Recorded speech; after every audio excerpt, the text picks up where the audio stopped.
We interrupt our news segment regarding surging populations of armadillos spreading leprosy to northern states to bring you this. The newly formed Republic of Pacifica creates the world's third largest economy. We have an interview with the President of the Federal Republic of Pacifica, Veronica Bolt, by our own Orson Fells. Ms. Bolt, thank you for talking to us today. There is a lot of interest in your Republic of Pacifica. My understanding is that the Federal Republic of Pacifica is formed from the former U.S. states of Washington, Oregon, and California. What surprised me is that Pacifica is now the world's third largest economy. That's amazing. Yes. Any states contemplating forming an independent nation must form an economically viable entity. The states of Washington, Oregon, and California were ideally suited to that outcome. And yes, Pacifica is the third largest economy in the world after the rump U.S. and China. So, why secede? The federal government seceded from the states of Washington, Oregon, and California. In fact, the federal government seceded from all the states. We responded to this abandonment. Well, not just abandonment, but outright hostility. The federal government conducted a civil war by other means on its own states. In short, we had to protect the well-being of our citizens who were betrayed by the federal government. Wow, you'll need to unpack that for our viewers. The residents of the states of Washington and California send much more money to the federal government than is returned to those states. Quite a lot less. That is, Washington and California are donor states. Oregon receives a little more than it sends to the federal government. But Oregon is essential to contiguous Pacifica. California alone has been a donor state for decades. Now this rather socialist wealth sharing with states that were less fortunate by accidents of geography and economic misfortune was understandable, until the past few years. What happened recently to change your view? Attempt to shift the cost burden to the states. The federal government took numerous actions cutting funding to many programs that helped the citizens of all states.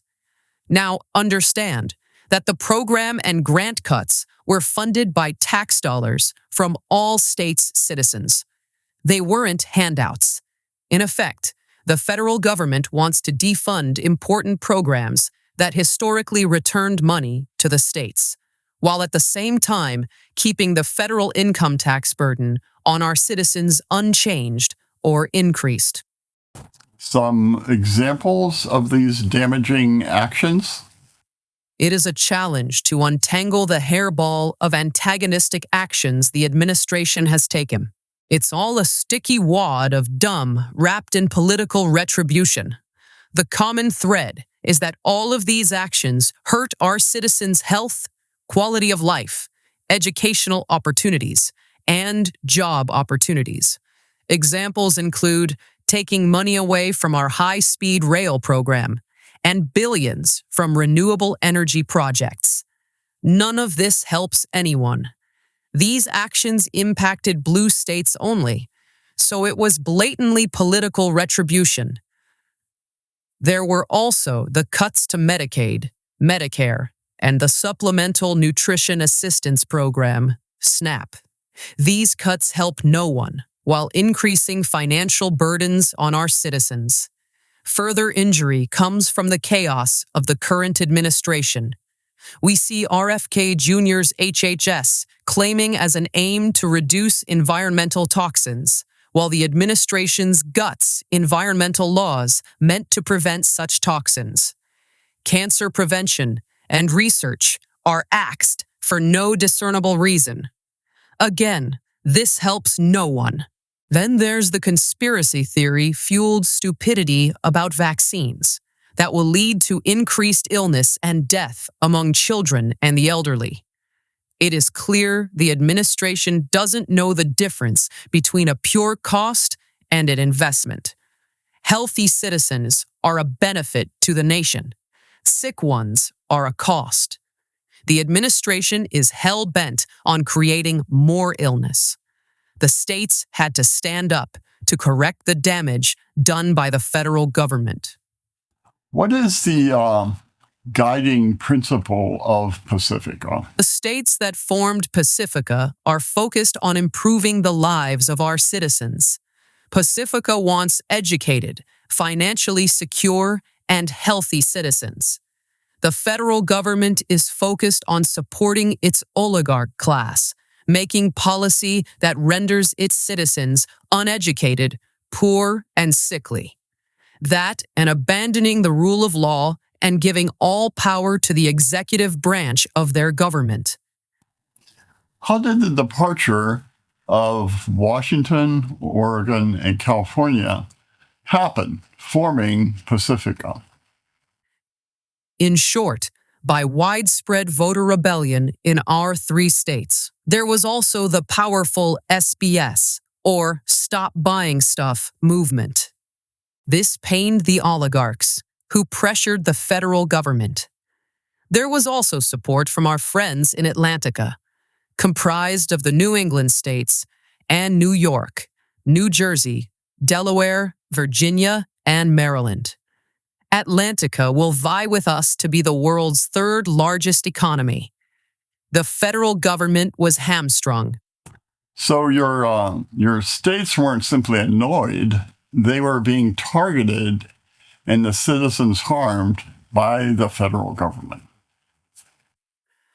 The donor states, such as California and Washington, saw their residents' tax dollars go to so-called red states that seem fixated on needing more, not less, from the donor states. For example, the 10 least healthy states in the Union are all red states. Why are they unhealthy? Because they vote for politicians who support policies inimical to improving the health of their populations. Of the 10 states that, with the worst performance on educational measures, 7 are red states. 2 are swing states. The only blue state on the list, New Mexico, is impacted negatively by years of underfunded education efforts. Of the 10 states with the weakest performing economies, 9 are red states, while the one blue state, New Mexico, is strategically disadvantaged. We tired of being enablers of poor decisions. It was like we were forced to buy booze for our alcoholic uncle. An alcoholic uncle who disparages you even as you are forced to fund his addiction.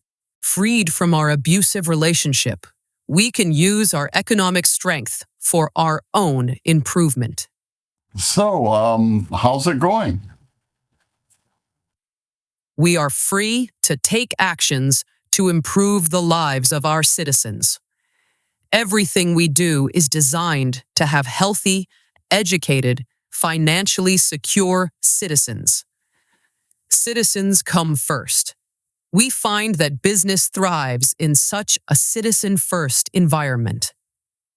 We are free to conduct foreign policy and trade policy as benefits all. The spurious rancor and resentment that characterize the policies of the federal government are gone for Pacifica. We now have the funds to build citizen-supported infrastructure projects and create the best educational system in the world. It's refreshing. But what about defense? Aren't you afraid of being attacked? By whom? Mexico? Canada? We have a Coast Guard and volunteer forces, but our security comes from no longer being part of an aggressive nation with a Department of War.